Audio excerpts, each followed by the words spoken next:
Morning student. आज जो topic होगा वो अरेनियस इक्वेशन, सिर्फ एक टॉपिक होगा और उसके ऊपर न्यूमेरिकल्स होंगे। अरेनियस नाम के साइंटिस्ट ने टेम्परेचर का रेट ऑफ रिएक्शन के ऊपर क्या इफेक्ट होता है उसको बाई एन इक्वेशन उसको सोल्व किया।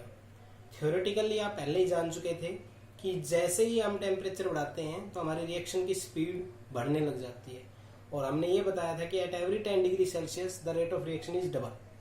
कि रेट ऑफ रिएक्शन जो है ना वो प्रैक्टिकली हमने देखा कि 10 डिग्री सेल्सियस जब आप इंक्रीज करते हो तो डबल हो जाती है। बट अरेनियस ने अपने एक इक्वेशन देके इसके बारे में बताया, वो हम आज डिस्कस करेंगे। तो जो अरेनियस इक्वेशन है आपकी, उसके अंदर जो डिस्कशन होगा वो टेम्परेचर के बीच में रिलेशनशिप पे होगा रेट ऑफ रिएक्शन के साथ। ठीक है, तो क्या होता है अरेनियस इक्वेशन। अरेनियस इक्वेशन पहले हम इसका डेरिवेशन लेंगे, फिर इसके ऊपर न्यूमेरिकल लेंगे। तो उसने इक्वेशन दे दी k is equal to A E की power minus E A upon R T. ये रिलेशन दी, इसका कोई प्रूफ नहीं दिया। उसने कहा कि भाई इसके हिसाब से ही ये वेरी करता है। तो आपको सबसे पहले बताना पड़ेगा कि है क्या। तो k तो आपका होता है रेट कांस्टेंट। क्या होता है? Rate constant. ए जो होता है, देखो ए इस वाली टर्म के आगे मल्टीप्लाई है, तो इसलिए इसको हम क्या बोलते हैं? Pre multiplication factor. इसके दो तीन नाम है, ये इसको बोलते हैं फ्रीक्वेंसी फैक्टर। दूसरा क्या कह सकते हैं? Frequency factor. ठीक। ई तो एक एक्सपोनेंशियल फंक्शन है, बट आगे है आगे ई ए, ये बोला जाता है एक्टिवेशन एनर्जी, यानी ये एनर्जी ही है, किलोजूल यूनिट रहेगी। आपका ऑब्जर्व एक्टिवेशन नेक्स्ट जो वीडियो आएगा वो इनकी थ्योरेटिकल पोर्शन पे ही आएगा। आर क्या होता है? Gas constant. ये सब आप जानते हो, इसकी वैल्यू भी आपको पता है 8.314 जूल पर केल्विन पर मोल। टी क्या है? टी है आपका टेम्परेचर। टेम्परेचर यूनिट क्या होती है? केल्विन। तो ये सब इसके अंदर यूज हो रहे थे। ठीक है, लेकिन हम अलग अलग टेम्परेचर रेंज पे करेंगे, तो इसको इक्वेशन नंबर 1 मानकर हम क्या करते हैं, इसका लॉग ले लेते हैं। तो क्या करोगे? Taking log on both side. तो ln of k is equal to, ये क्या हो जाएगा? A ln of a minus E A upon R T. Log लिया था यहाँ पे, तो जब आप यहाँ लॉग लोगे 2 गुना में है तो प्लस में आ जाएगी, लेकिन ये इसके पावर में है तो ये माइनस था इसलिए माइनस हो गया, और लॉग से ही क्या हो गया आपका? कैंसिल आउट हो गया। अब इस लॉग को ln को आप अगर इस लॉग में बदलते हो, log टू द बेस 10 में, तो 2.303 से मल्टीप्लाई करोगे। तो हम इसको 2.303 से मल्टीप्लाई कर देता हूं। तो log k is equal to log a minus E A upon 2.303 R T. जो यहाँ मल्टीप्लाई किया था, यहाँ मल्टीप्लाई किया था, तो दोनों कॉमन लेके मैं नीचे डिवाइड कर देता हूँ। तो ये जो इक्वेशन बनी, ये हमारे पास दूसरी इक्वेशन बन गई है। एक इक्वेशन हमारे पास ये बन गई है, न्यूमेरिकल में काम आएगी आमतौर पे ये, यानी कि log लेने के बाद में ये ln लेते हैं log to the base e, लेकिन हमें क्या करना है? कन्वर्ट करना है log टू द बेस 10, क्योंकि वो हमारा नेचुरल log होता है। तो हम जब log लेंगे तो 2.303 से मल्टीप्लाई करेंगे, वो यहाँ करेंगे, फिर यहाँ करेंगे। यहाँ करने की जरूरत नहीं क्योंकि यहाँ हम बदल नहीं रहे हैं। यहाँ से फिर कॉमन लेंगे तो इसके डिवीजन में चला जाएगा। ठीक है, तो ये हमारे पास इक्वेशन बन जाएगी। अब हम ग्राफ प्लॉट करेंगे किस किस के बीच में?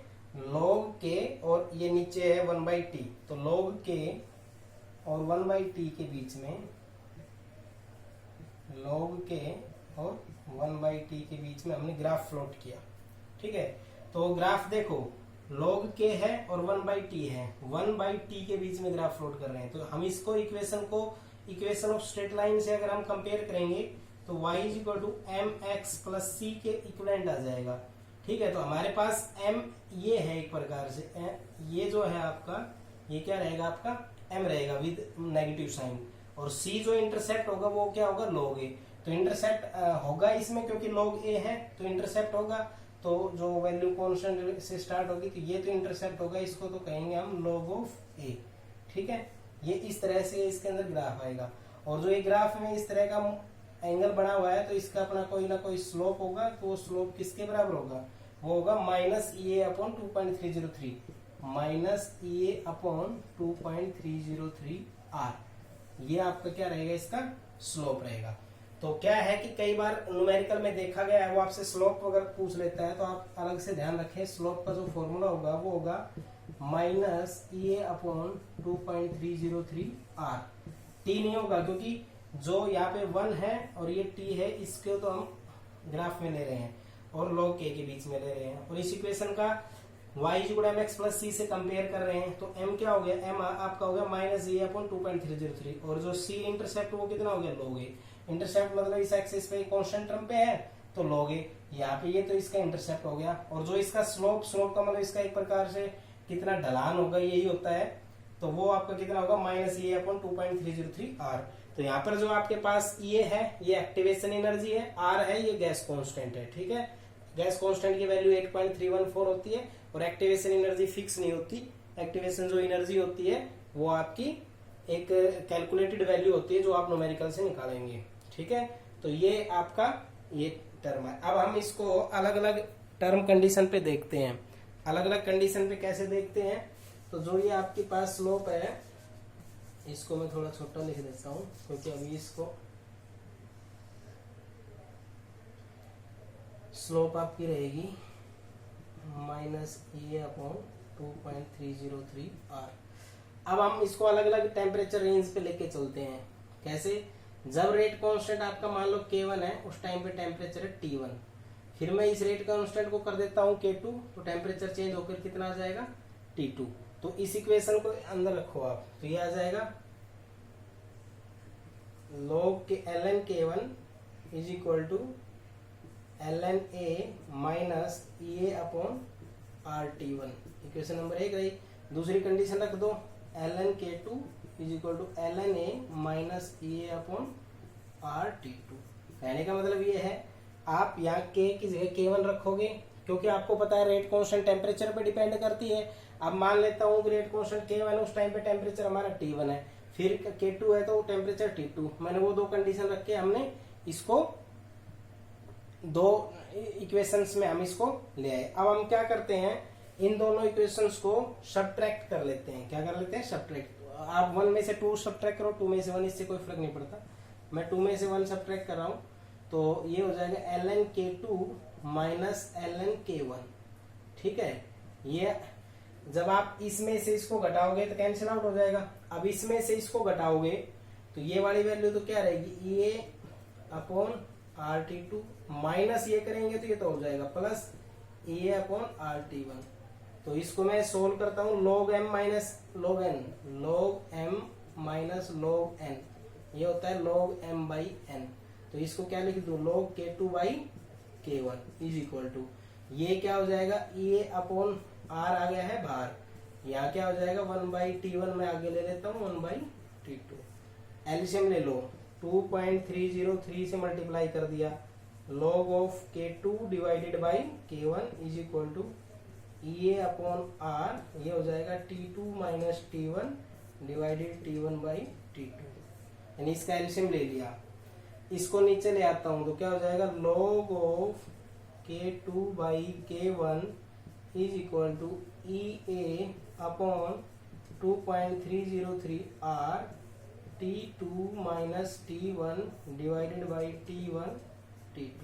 तो ये भी आपका इसका एक क्या बन गया है, डेरिवेशन बन गया अलग अलग रेंज से। तो ये जो क्वेश्चन है 1, 2, 3, 4, ये 4 जो इक्वेशन बनी उनके ऊपर ही न्यूमेरिकल रहेंगे। आज हमारा सिर्फ यही टॉपिक रहेगा, इस पे कम से कम 10 से 12, 15 न्यूमेरिकल है तुम्हारे इसमें।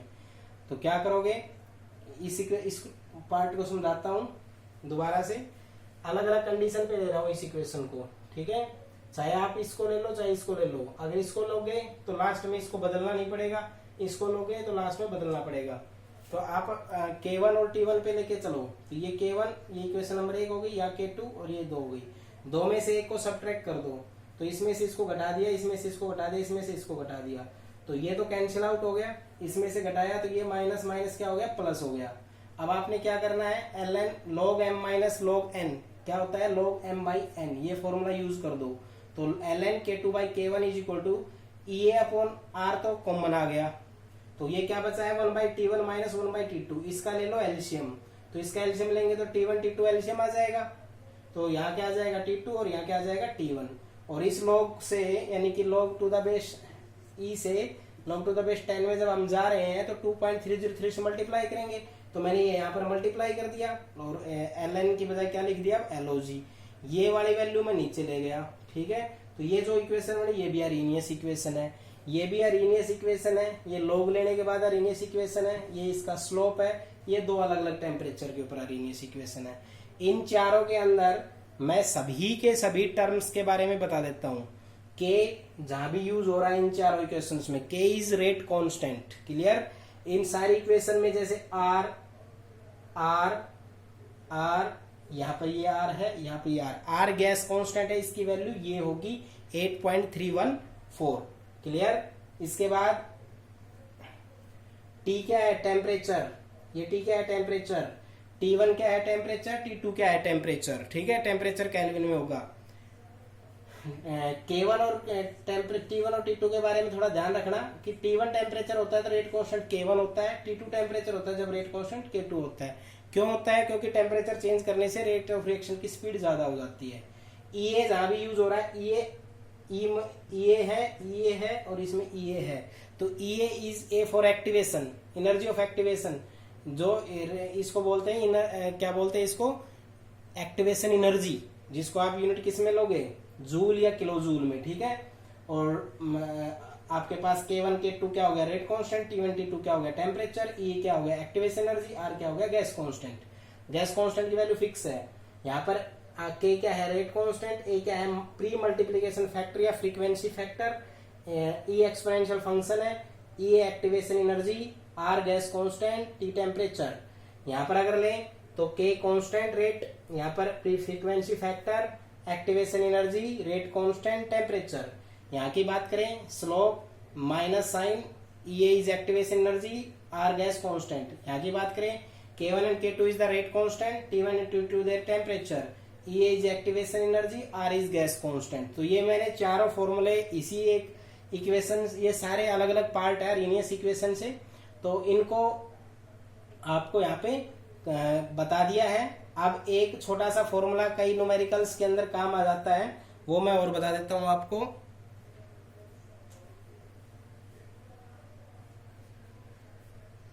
वो होता है फ्रैक्शन ऑफ मॉलिक्यूल्स का। क्या होता है वो फॉर्मूला हमारा, फ्रैक्शन ऑफ मॉलिक्यूल्स का। तो फ्रैक्शन ऑफ मॉलिक्यूल्स का मैं कहा समझाऊं, साफ करना पड़ेगा। फ्रैक्शन ऑफ मॉलिक्यूल्स का फॉर्मूला एक्चुअल में ये होता है log x is equal to minus EA upon 2.303 RT। ये मैंने इसके साथ इसलिए लिखा, आप दोनों को याद आसानी से रख सकते हो। स्लोप क्या होता है, negative of EA upon 2.303 R, और log x यानी x means fraction of molecule जो होता है वो क्या होता है, माइनस EA अपॉन 2.303 RT। इसमें और इसमें अंदर है, इसमें T से मल्टीप्लीकेशन होगा, ठीक है। और R gas constant, T temperature, E activation energy, X fraction, fraction of molecules ही पूछा जाएगा डायरेक्ट। X भी अगर पूछे तो ये n/n होता है टोटल, यानी कि यूनिट लेस होता है, ये दो संख्याओं का रेशियो ही होता है। फ्रैक्शन का मतलब क्या होता है, सिमिलर क्वांटिटी का रेशियो ही होता है, ठीक है। तो आप इसको अच्छे से तैयार करेंगे। अब मैं इनके ऊपर 7-8 जो एनसीईआरटी के न्यूमेरिकल्स हैं वो मैं 1 बाय 1 आपको करवा देता हूँ, ठीक है।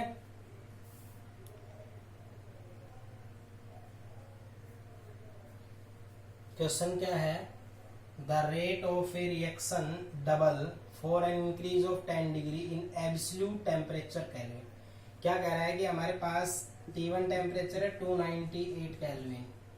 ये कह रहा है कि आप जब इसमें 10 डिग्री टेम्परेचर का इंक्रीमेंट कर देते हो तो कितना हो जाएगा, ये ठीक है। तो रिएक्शन है ना वो डबल हो जाएगी, ये ना, the rate of reaction double for an increase of 10 kelvin in absolute temperature 298। 298 में जब आप 10 डिग्री इंक्रीज कर देते तो रिएक्शन डबल हो जाती है। ये कैलकुलेट करना है। तो सबसे पहला काम जो मैं आमतौर पे न्यूमेरिकल में बताते जा रहा हूँ, जो वैल्यू गिवन हो सबसे पहले उनको लिख लिया करो। तो यहाँ पर K1 तो क्या हो जाएगा, मैं K मान लेता हूँ, और K2 कितना हो जाएगा भाई। देखो जब T1 टेम्परेचर था वहां पर K1 होगा, तो T1 जब 298 केल्विन, तो मैंने इसको K मान लिया। अब मैंने T1 को 298 से इंक्रीज करके 308 कर दिया, तो क्या बताया कि ये डबल हो जाता है। डबल हो जाता है, इसको 2K लिख दो। ठीक है, अब आपके पास जो आर्हेनियस इक्वेशन होती है फॉर्मूला लिखो, log of K2 by K1 is equal to EA upon 2.303 R T2 minus T1 divided by T1 T2। ये आपके एनसीईआरटी का इंडेक्स क्वेश्चन नंबर 8 है और अपने असाइनमेंट का फर्स्ट है। तो ये है, अब इनमें सब वैल्यू को पुट अप कर दो। तो log ऑफ K2 कितना हो गया 2K divided by K। EA calculate करना है 2.303। R की वैल्यू कितनी होगी 8 पॉइंट क्या बता रखा है 314। T2 308, T1 298, 308 multiply 298। इसको सोल्व आउट कर दो, ये K से K कट गया, log 2 बचेगा, ये K से K कैंसिल हो जाएगा, और log 2 की वैल्यू 0.3010, कितनी 0.3010। तो ये वाली वैल्यू मल्टीप्लाई इसमें सब्ट्रैक्ट करो, मल्टीप्लाई करो, डिवाइड करो, आपके पास ये आ जाएगा। और एनर्जी जो होगी इसकी यूनिट होगी किलो जूल पर मोल। ठीक है, कुछ भी नहीं है, जो कंडीशन है उनके हिसाब से चलो फॉर्मूले पुट अप करके मल्टीप्लाई करना है। T1 298 केल्विन है, तो ये कहता है कि 298 का आप 308 केल्विन कर देते हो। एक्टिवेशन एनर्जी निकालो, K1 बराबर K और K2 बराबर 2K। जब टेम्परेचर 298 था तो मैं K मान लिया, जब इसको 10 डिग्री बढ़ा दिया तो ये कितना हो गया 2K। और बाकी इक्वेशन में पुट अप करना है। आर्हेनियस इक्वेशन किसी भी टाइप के न्यूमेरिकल को करने के लिए सबसे पहले आपको फॉर्मूले याद होने चाहिए with units and constant term. ठीक है, तो ये एनसीईआरटी क्वेश्चन नंबर 8 था इंडेक्स, और हमने असाइनमेंट का फर्स्ट। अब मैं आपको असाइनमेंट का सेकंड और इंडेक्स का नवा क्वेश्चन करवाता हूँ। ठीक है,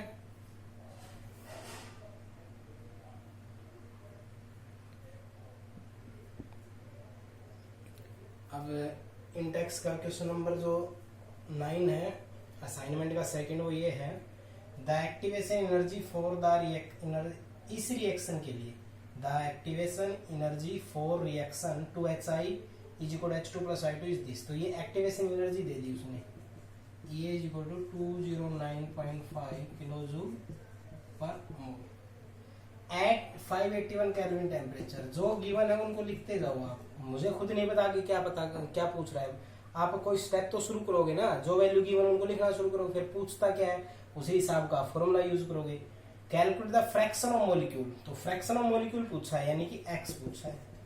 तो आपको फ्रैक्शन ऑफ मॉलिक्यूल्स के लिए फॉर्मूला क्या बताया था मैंने ये बताया था log x is equal to negative of EA upon 2.303 RT। और T अगर नहीं कर हटा देते हैं तो यही फॉर्मूला स्लोप का बन जाता है। तो EA कितना है 209 इंटू 5, ये किलो जूल है, इसको जूल में बदल लो तो 10 की पावर 3 डिवाइडेड 2.303। R की वैल्यू 8.314 और T की वैल्यू 581। ये क्या आ जाएगा log x। ठीक है, ये जब आप सॉल्व करोगे आप एंटी लॉग ले लोगे, क्या ले लोगे एंटी लॉग। तो एंटी लॉग और log ऑफ x, इधर जो भी आए उसका एंटी लॉग ले लेंगे। ठीक है, ये एंटी लॉग से लॉग कट जाएगा, इधर आ जाएगा x, और जो वैल्यू आएगी उसका एंटी लॉग अगर लोगे तो वो आपका क्या हो जाएगा आंसर। ठीक है, तो क्या कहोगे, ये एक्टिवेशन एनर्जी है, ये टेम्परेचर है, x निकालना है, तो क्या होगा log x is equal to minus EA upon 2.303 RT। EA की वैल्यू ये है, किलो जूल में है तो जूल में बदल दिया। R की वैल्यू फिक्स सभी बच्चों को पता होनी चाहिए 8.314 इंटू 581, ये गिवन है। इसको सॉल्व आउट करेंगे log x आएगा, हमारा जो फ्रैक्शन होता है वो होता है x, तो x निकालेंगे तो इसका एंटी लॉग ले लेंगे। ठीक है, तो ये आपका एनसीईआरटी इंडेक्स का 9वां क्वेश्चन था और हमारे असाइनमेंट का सेकंड। अब मैं आपको थर्ड न्यूमेरिकल करवाता हूँ।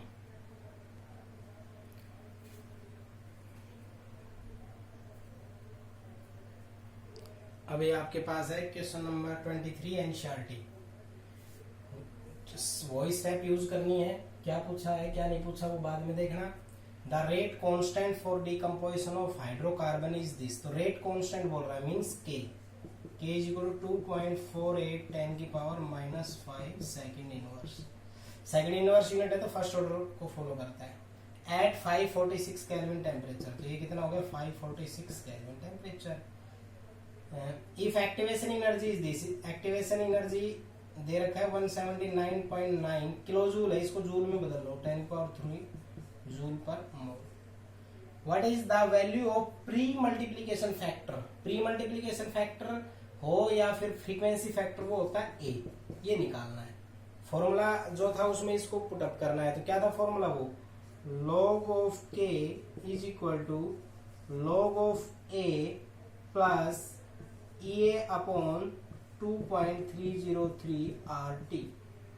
ठीक है log प्लस नहीं है माइनस आ गया नेगेटिव।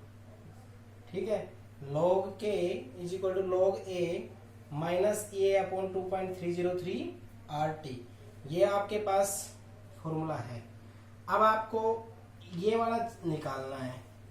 ठीक है तो log के तो क्या करोगे log ऑफ के की वैल्यू क्या है 2.48 इंटू 10 की पावर -5। इसको इधर ले आओ तो ये प्लस हो जाएगा। ये कितना है ये है 179.9 10 की पावर 3 डिवाइडेड बाई 2.303। आर की वैल्यू 8.314 और टी की वैल्यू कितनी है 546 और is equal to log of ए।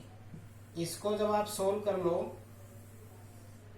तो ये सारी वैल्यू जो भी सोल्व होके आएगी उसके बाद आपका वो आएगा log ए के इक्वल। मान लो ये आई है कुछ भी आपको ये निकालना है तो आप क्या कर लो एंटी log। तो log ऑफ ए यहाँ क्या हो जाएगा एंटी log और जो वैल्यू है वो log से कैंसिल तो ए की वैल्यू आपकी आ जाएगी। मैंने क्या किया मैंने कुछ भी नहीं किया। जो छोटी छोटी बातें थी वो बताई है। आपका के गिवन है टेम्परेचर गिवन है ए गिवन है किलो जूल में मैंने जूल में बदल लिया। ए निकालना है। प्री मल्टीप्लीकेशन फैक्टर क्या होता है ए। फॉर्मूला क्या होता है log A minus A upon 2.303 RT। आपको के 1 2 3 4 तो 1 2 3 पता है 4 आर क्या होता है 8.314। ये आपका जूल पर केल्विन पर मोल ये इसकी यूनिट होगी। मल्टीप्लाई डिवाइड कर लेंगे तो वो log ए की वैल्यू आएगी। लेकिन हमें क्या चाहिए ए। तो आप log हटाने के लिए क्या यूज करोगे एंटी log। ठीक है जब ये खत्म हो जाएगा शायद लास्ट टाइप है ये इसकी।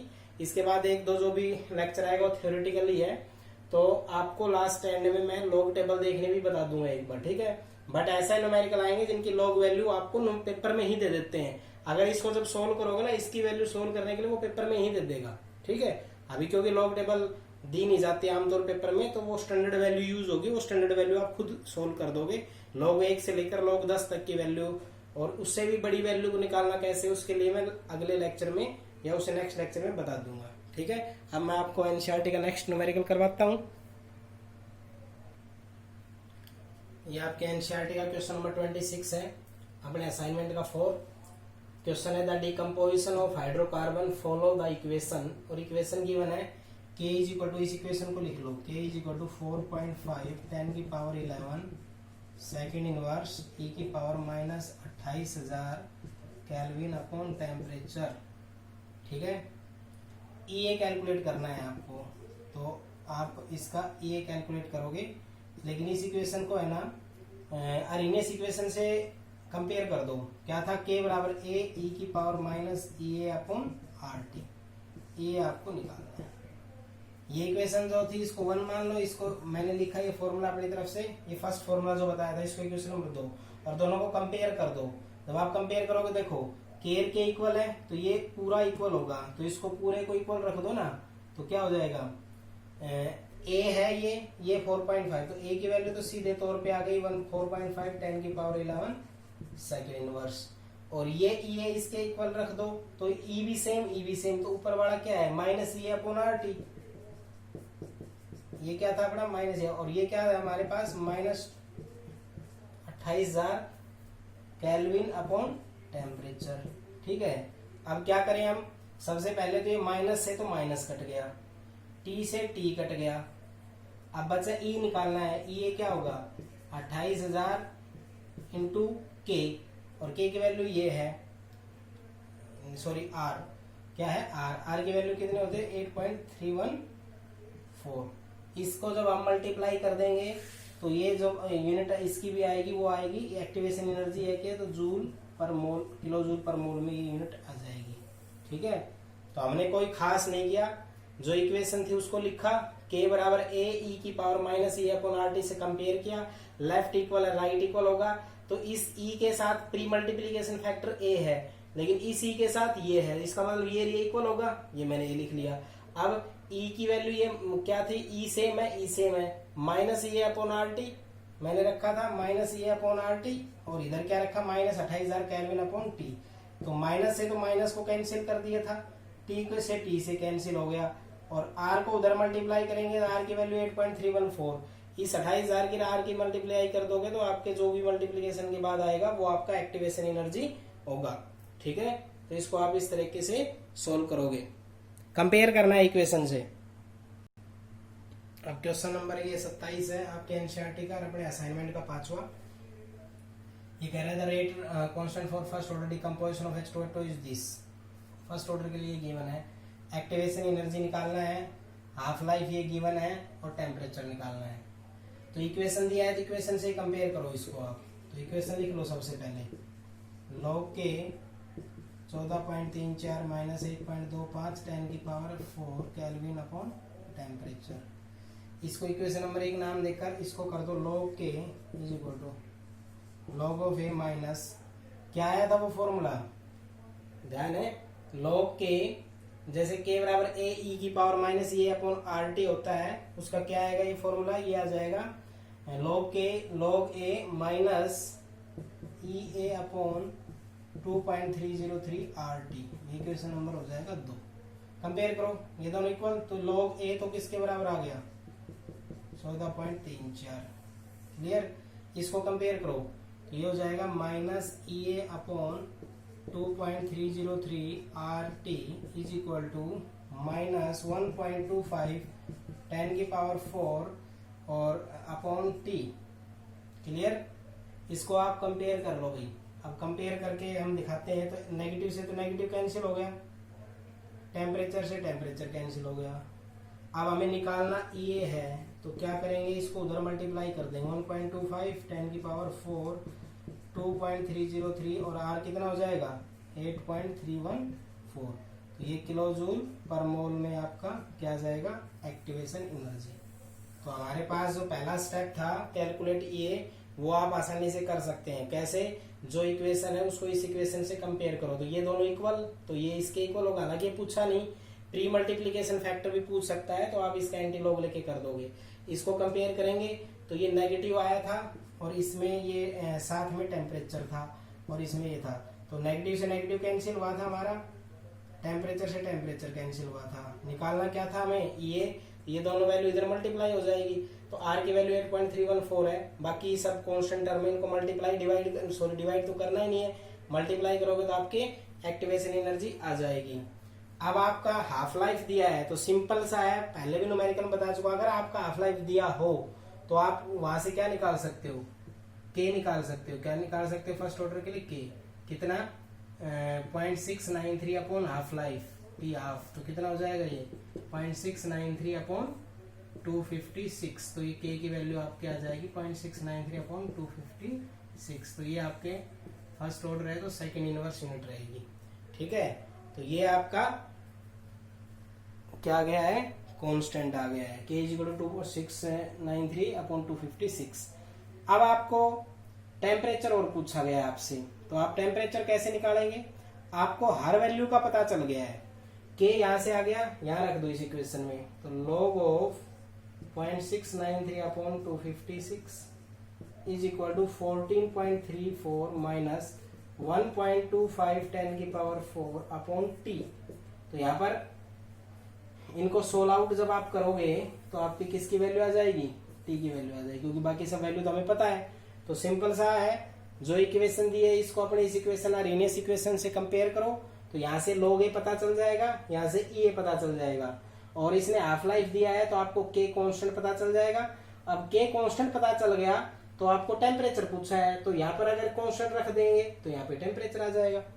तो इन न्यूमेरिकल में कुछ भी नहीं है, आप अच्छे से फॉर्मूला यूनिट्स याद करो और 4 फॉर्मूले होते हैं उनको ये ध्यान रखना आपको कब कौन सा लगाना है। अगर इस तरह की इक्वेशन हो तो ये कंपेयर कर दो, पीछे वाली वो इक्वेशन थी वो हो तो वो कंपेयर कर दो, बाकी आपको पुटअप करना है। अब मैं नेक्स्ट न्यूमेरिकल करवाता हूँ।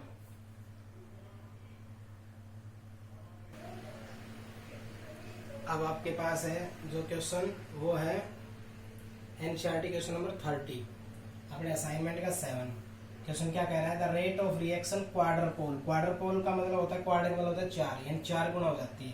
यानी कि अगर K1 बराबर K है तो उस टाइम पे टेम्परेचर कितना है 293।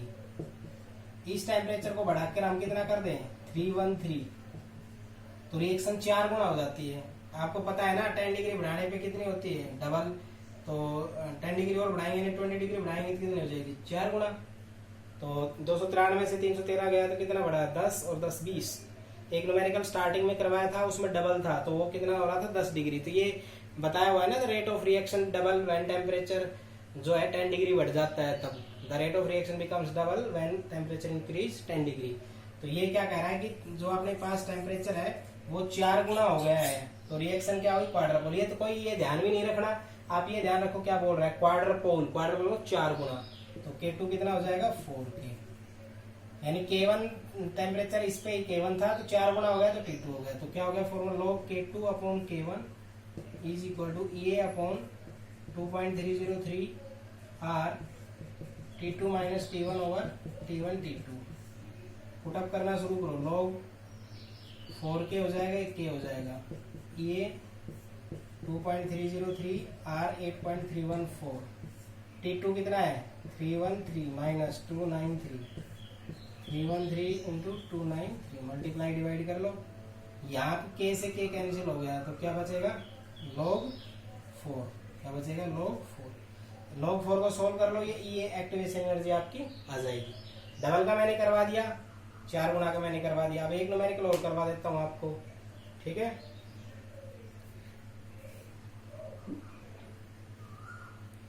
अब एक क्वेश्चन है the decomposition of A into the product is having K this. तो K1 कितना हो गया 4.5 10 की power 3 second inverse. Temperature T1 कितना है 10 डिग्री सेल्सियस, तो 10 प्लस 2 73 283 केल्विन। T2 पूछा है और K2 दे दिया है 1.5 10 की पावर 4 सेकेंड इनवर्स, और EA दे दिया है 60 × 10 की पावर 3 जूल पर मोल। तो क्या है, क्या कह रहा है K की वैल्यू है इस टेम्परेचर पे, तो मैंने पहले वाली वैल्यू मान ली। एक्टिवेशन एनर्जी इतनी दे दी, किलो जूल को जूल में बदल लिया। At what temperature K be this, किस टेम्परेचर पे K इससे बदल के इतना हो जाएगा। तो आपको K2 निकालना है। फॉर्मूला क्या होता है log of K2 upon K1 is equal to A upon 2.303 R T2 minus T1 over T1 T2। तो आपको क्या करना है log ऑफ K2 की वैल्यू 1.5 10 की पावर 4, K1 की वैल्यू 4.5 10 की पावर 3, EA की वैल्यू 6 × 10 की पावर 4, 2.303 R की वैल्यू 8.314, T2 की वैल्यू निकालनी है, T1 की वैल्यू 283, और यहाँ पे क्या हो जाएगा T2 निकालना है मल्टीप्लाई 283। तो आपके सारी वैल्यू पुटअप कर दी है, T2 निकालना है, मल्टीप्लाई डिवाइड करके कैलकुलेशन तो आई तो करनी पड़ेगी।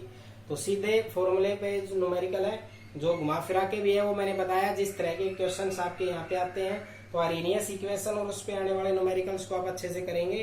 तो ये टॉपिक आप अच्छे से तैयार करना। न्यूमेरिकल इस यूनिट का खत्म हो गया, अब 2 लेक्चर बचते हैं, 1 या 2 बचेंगे, वो थ्योरेटिकल पोर्शन के हैं, अरेनियस इक्वेशन के आगे के, वो मैं आपको नेक्स्ट वीडियो में सेंड करूंगा। Thank you.